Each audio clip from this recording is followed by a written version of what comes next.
GFIEMS TV.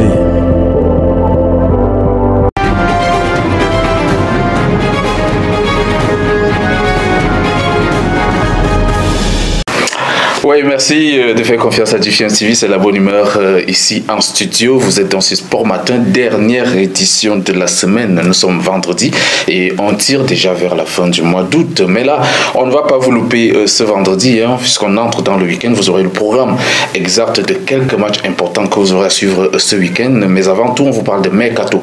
Le Mercato avec le défenseur international ivoirien Eric Bailly, qui s'est donc engagé avec l'Olympique de Marseille. Il est arrivé mercredi du côté du Vieux-Port en provenance de Manchester United pour un prêt, excusez du peu, avec option d'achat. Donc Eric Bailly peut appartenir à l'Olympique de Marseille après ce prêt si tout est ok. Eric Bailly n'a donc pas attendu beaucoup de temps pour assister à sa première séance d'entraînement avec l'Olympique de Marseille. C'était hier jeudi. Voilà. L'international algérien, par contre, il s'appelle Islam Slimani, a signé un contrat d'1 an avec une saison supplémentaire en option du côté de Brest. C'est en France. La transaction s'est faite hier, jeudi, bien évidemment. Et puis, on va également parler de l'international togolais Thibaut Kridj qui décide donc de quitter pour les Girondins de Bordeaux. Il quitte les Girondins de Bordeaux. Le club a fait l'annonce mercredi dernier pour une résiliation de contrat du jeune attaquant togolais. Et par contre, les négociations se poursuivent entre le FC Barcelone et le club londonien de Chelsea.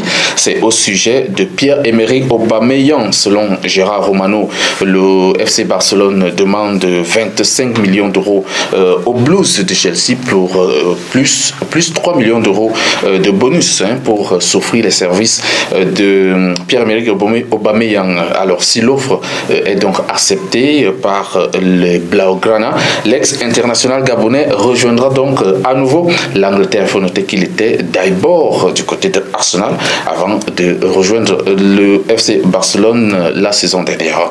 On va parler de la CAF. La Confédération africaine de football a annoncé mardi dernier la date de début de ses compétitions interclubs pour la saison 2022-2023. Dans un communiqué, le tour préliminaire de Ligue des champions de la CAF et de Coupe des confédérations débutera donc vendredi le 9 septembre prochain, du vendredi 9 septembre au 11 septembre, voilà, avec 58 clubs au départ pour la Ligue des champions de la CAF. Ça sera donc pour aller détrôner le Wydad Athletic Club de Casablanca, champion en titre. Et puis de côté de la Coupe des confédérations, 50 clubs sont engagés dès le départ. Ça sera pour aller chasser le titre détenu par Renaissance Sportif Berkane du Maroc. On descend du côté du Cameroun et on va parler du tribunal arbitral de sport et la Fédération camerounaise de football. Donc le TAS, attendez, tribunal arbitral de sport, a rendu public sa décision concernant l'affaire Fédération camerounaise de football, comité exécutif de la Fédération camerounaise de football 2009. Pour être clair, le comité exécutif de la Fédération camerounaise de football 2009 avait donc porté plainte contre les instances qui ont précédé pour un problème de légitimité. À raison donc de ces plaintes-là, le TAS, par un communiqué rendu public mercredi, a donc reconnu la légitimité de Samuel Eto'o-Fils et son bureau exécutif en tant que président de la Fédération camerounaise de football et annule les plaintes enregistrées par le comité exécutif 2009 de la FECAFOOT. Il faut noter qu'au Cameroun, cette histoire dure depuis plus de 10 ans, depuis plus de 10 ans, après, n'est-ce pas, la chute de l'ancien président de la Fédération camerounaise de football, Iya Mohamed, et ça a suivi parce que le Cameroun a été sous normalisation deux fois, en attendant que ces problèmes se résolvent. C'est très long à expliquer, mais le peu qu'on a dit, je crois que vous pouvez comprendre. Pour le moment, donc, Samuel Eto'o-Fils peut travailler sereinement, peut continuer son mandat sereinement à la tête de la Fédération camerounaise de football. Il a été élu tout simplement en décembre dernier. À Londres, parler d'un autre sport. Hein. On va faire un peu de boxe avec l'UFC. L'UFC et les poids mi-moyens. Le Britannique Leon Edwards est donc le nouveau champion du monde des poids mi-moyens de l'UFC. Un sacre obtenu après avoir infligé un KO au Nigérian Karamu Ousmane, champion du monde en titre, invaincu en 15 combats. Ça, il faut le faire. Le combat a eu lieu dimanche dernier. C'était à Salt Lake City, du côté de l'État de l'Utah, aux États-Unis. Notons que le Nigérian Karamu Ousmane, qui remettait donc sa ceinture en jeu pour la 6e fois, a pourtant dominé la majeure partie de ce combat avant de céder par un KO à 1 minute de la fin du 5e round sur un coup de pied violent dans la tête de Leon Edwards.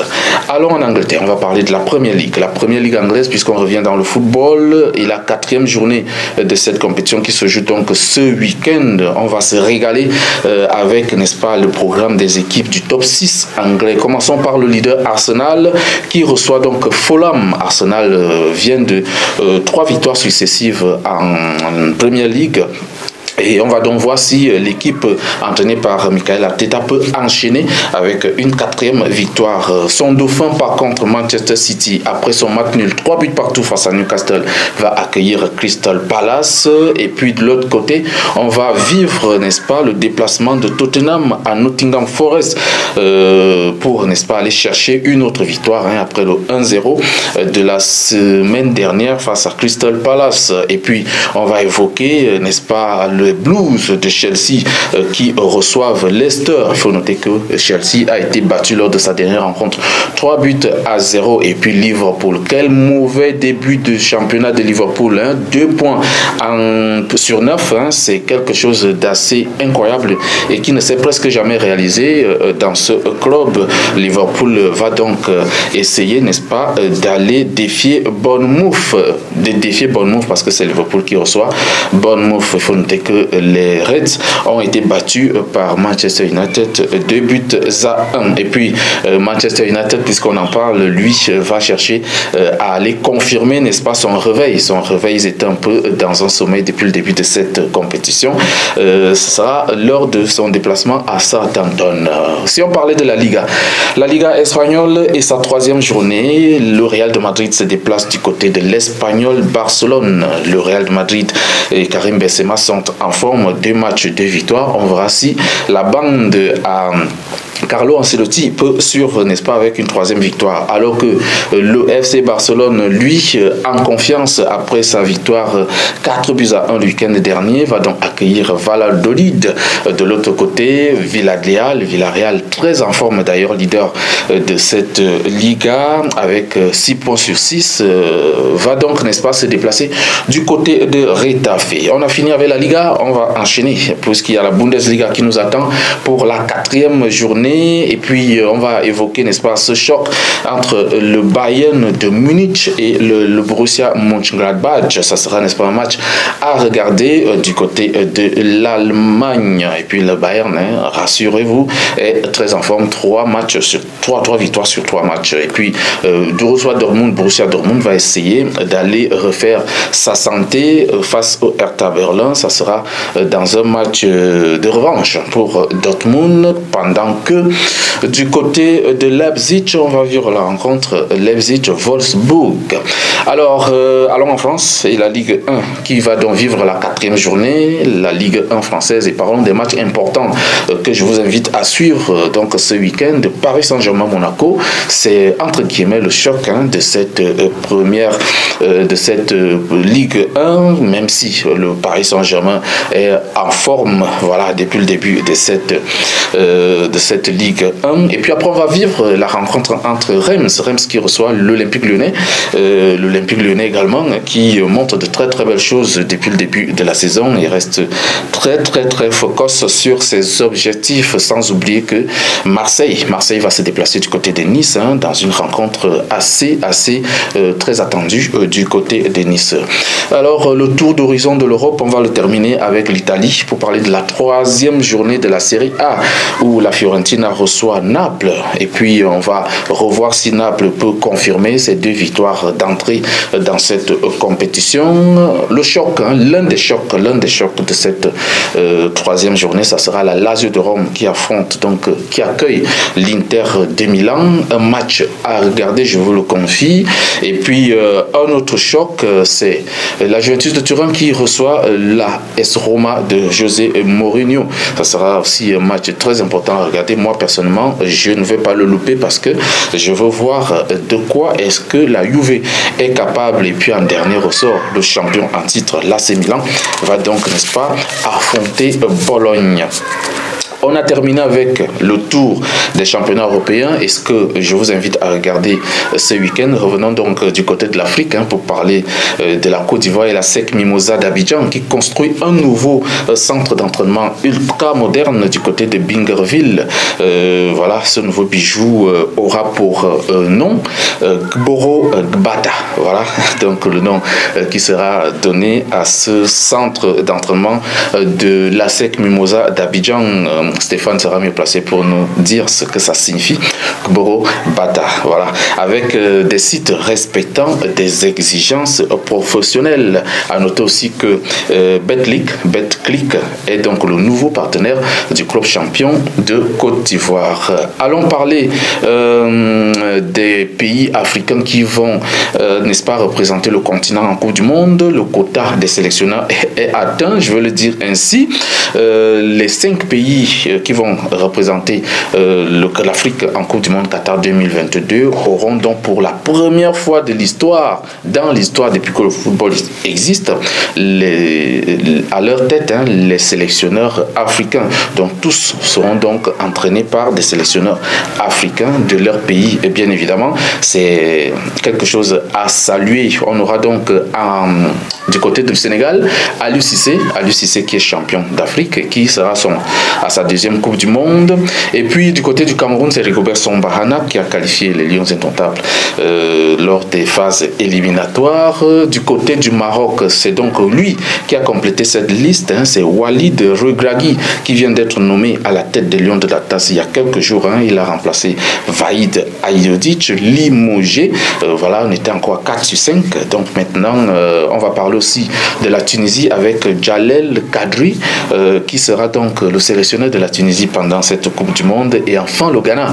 Le Ghana sera avec l'enfant du pays, c'est Otto Addo qui va, n'est-ce pas, accompagner les Black Stars du Ghana. Peut-être un changement de révolte puisque, n'est-ce pas, l'Afrique a toujours eu à être accompagnée par des entraîneurs étrangers. On verra donc ce que ça donne. On verra ce que ça donne. Peut-être ça portera bonheur aux sélectionneurs africains. Allons à Porto. Non, pas à Porto. En Guinée-Bissau. Allons en Guinée-Bissau et parlons de l'attaquant du FC Porto, Romario Barro, qui a offert 20 paires de godasses de crampons, si vous voulez, aux joueurs de la sélection U20 de Guinée-Bissau. Un geste salué par la fédération bissau-guinéenne qui était représenté à cette occasion par son président Carlos Alberto Mendes Teixeira. Romario Miguel Silva Barro est donc né en Guinée-Bissau, mais joue pour l'équipe nationale du Portugal et le FC Porto. Il n'a pas oublié le pays qui l'a vu naître et qui l'a vu grandir. Alors on va terminer avec Elder Oliveira, toujours du côté de la Guinée-Bissau. On termine avec cette nouvelle. Elder Oliveira Manuel Fontes, c'est le nouvel entraîneur de la sélection U20 de la Guinée-Bissau. Il a pour mission, n'est-ce pas, de qualifier la sélection pour la CAN U20 2023. Donc que l'Afrique s'apprête à abriter. Le challenge débute donc ce mois d'août en Mauritanie dans le tournoi de l'UFOA. Mesdames et messieurs, je pense que j'ai été n'est-ce pas, prompte et assez précis dans mes informations, et j'espère quand même que j'ai fait le tour et que vous avez tiré quelques informations qui pourront vous aider. Nous on se retrouve mardi prochain, on va n'est-ce pas, revenir sur plusieurs autres sujets. Je vous souhaite un très bon week-end et restez scotchés sur le programme de GFM TV. Allez, ciao, bye bye.